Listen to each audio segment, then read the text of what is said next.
Very warm good morning to respected dignitaries and all my dear friends. I am Adita. I'm a student of Chhatrapati Shahuji Maharaj University. Here I am going to give my presentation on implication of Union Budget 23-24 on financial sector. So what is a financial sector? A financial sector is a sector of an economy made up of the firms and institutions that provide financial services to consumer that are retail and commercial consumers.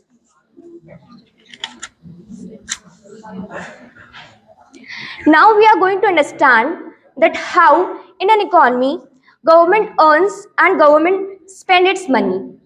So what are the main sources of government's earning? They are income tax, union excise duty, corporate tax, GST. These are the main sources from where government earns money. And what are the sources from where government spends money? So the main sources are interest payments, pension, subsidies, defense. So they are the main areas where the government of India spends money.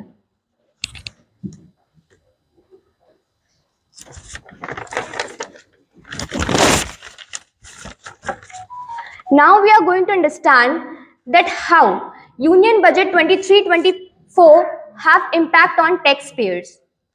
So as we all know that previous year we have tax rebate till 5 lakh of rupees. Now it has been increased under new regime to 7 lakh of rupees.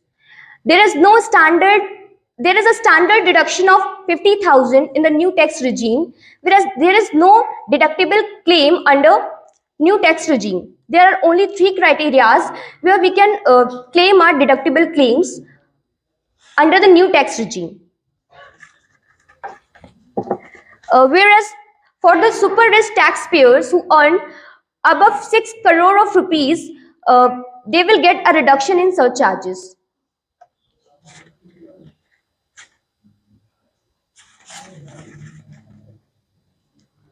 So it is a personal choice of any taxpayer to choose old tax regime or to choose new tax regime for the fiscal year 23-24. Now I am going to discuss the new tax slab which is given in for the fiscal year 23-24 under the Union Budget 23-24 by our Finance Minister Nirmala Sitharaman. So the slabs of income are like this. From 0 to 3 lakh, we have 0% tax rate. From 3 lakh to 6 lakh, we have 5% tax rate. From 6 lakh to 9 lakh, we have 10% tax rate. From 9 lakh to 12 lakh, we have 15% tax rate. From 12 lakh to 15 lakh, we have 20% of tax rate. And above 15 lakh, we have 30% of tax rate. So now what are the pros and cons of the new tax regime under the Union Budget 23-24? So the advantage which we get here is that we do not have to pay taxes up to the limit of 7 lakh. There are less tax slabs too. There is a reduction for the surcharges for the super rich taxpayers who earn above 6 crore of rupees a year. There is a standard deduction. But it also consists of cons. Cons of new tax regime are that there is no incentive for insurance policy holders. There is no tax relief for home loan customers. Equity linked saving schemes mutual fund also lose its charm under new tax regime because we cannot get rebate in new tax regime that we get in the old tax regime, and we are getting in the old tax regime under the deductible claims. So we are seeing that under the union budget, the new tax regime is being promoted by our finance minister. It is encouraging our spending. It is discouraging our investment. When spending is increasing, our GDP is also increasing. But when our GDP increases, our economy also get a boost. Our economy will also come in the slab of growing economy, and it will get a boost. But my friends, my dear dignitaries, respected dignitaries, uh, it is sustainable. Do you think that it is sustainable in the time of recession, in the time of COVID-19, in the time of economic slowdown? Our economy was stable.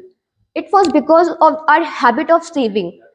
And this habit of saving can be forgotten because of this new tax regime. Uh, our good habit may get forgotten. So I think that this point should also be taken into consideration by our finance minister. After all, our health is foremost priority, and human resources are the most important resources for any of a country, for any country's growth. Now we are going to understand what are the initiatives taken under financial sector by the government of India. So the credit guarantee scheme for MSMEs, guarantee credit of rupees 2 lakh has been given under the revamped scheme. Mahila Samman Bachat Patra. Under Mahila Samman Bachat Patra, 2 lakh for women has been given by the government of India to deposit under one-time new small saving scheme. For the senior citizens also, the limit for saving has been increased from 15 lakh to 30 lakh.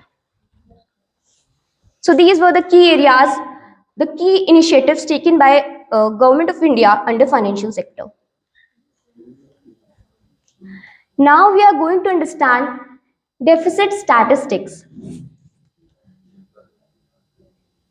The revised estimate says that fiscal deficit for the year 22-23 was 6.4%.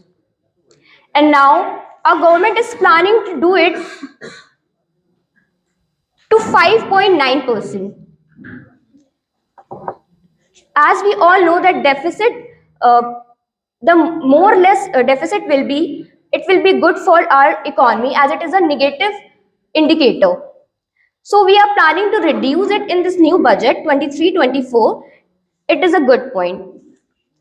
And the sources of fiscal financial deficits are marketable borrowing such as government securities, T-bills, state provident funds, etc.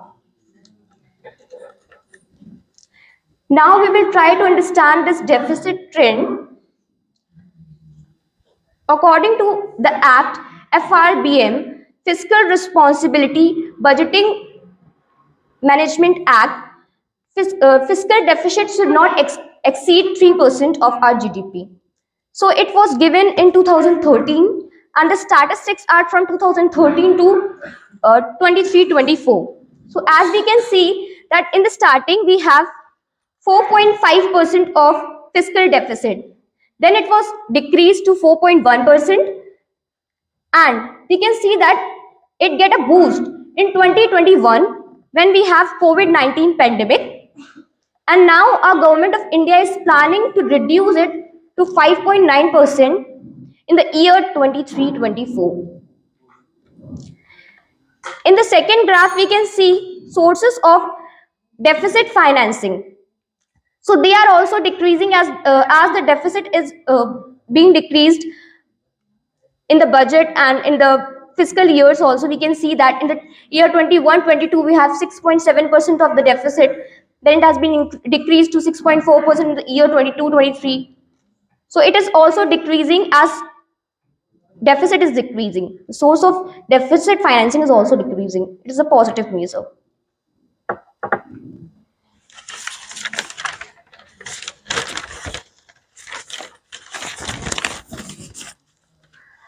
A penny saved is worth 2 pennies earned after taxes.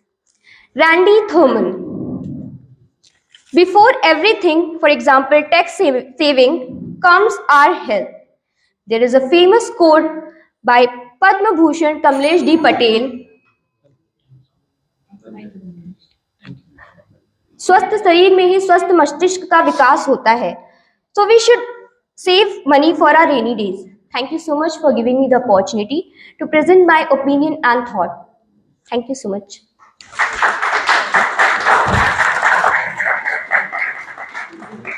Anybody have any questions? You said that there is pros and cons, Yes, sir. and up to 7 lakh it is exempted. Then you are not getting any rebate under LICs or insurance policy. Yes. Initially, when it was 5 lakh, then you'll get 1.5. It was So 6.5. initially, sir, sorry, sir. Initially, it was 5 lakh when the tax was exempted up to 5, we'll get these LIC kind of thing rebate. It's 1.5 lakhs. It was 6.5. Now up to 7 lakhs your tax exempted. So why it is a con? Like you are getting 50% more, 50,000 rupees more tax rebate. Then why are you asking for more? Why are you considering LICs as a con? Sir, I'm not considering LICs as a con. I'm considering new tax The regime. investment in LICs, why are you considering these things that they are not, the people will not get rebate when he is going to put the money in insurance or he is going to put money in anything. He will not get the rebate under tax. So why it is a con? It's a very valid thing and you put it a very valid thing. That's why I'm asking. Sir, it is a con because of it we are losing our habit of saving. Because of the tax saving, many people used to do so that many people used to take insurance, many people used to take home loans and build their home, their dream. But because of this new tax regime, this habit may be forgotten.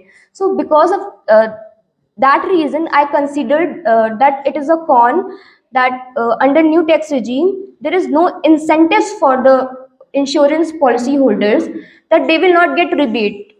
So government of India is not taking any incentive to promote them. So that's why I considered it as a con. Thank you so much, sir.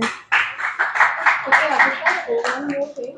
You told that the fiscal deficit will be reduced to 5.9% now. Yes, ma'am. It So, is can you tell me some ways by which the government is planning to do this? Ma'am, government is increasing its revenue and decreasing its expenditure.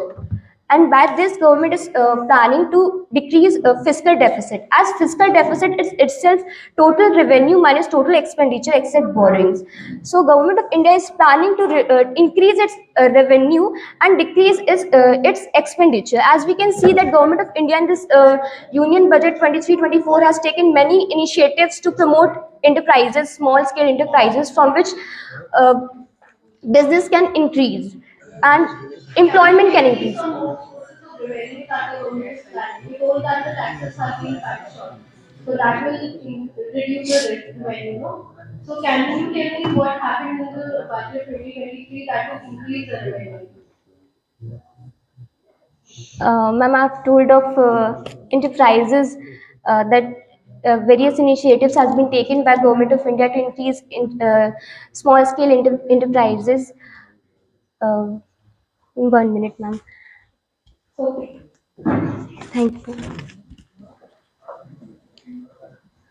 Anyone else have any questions?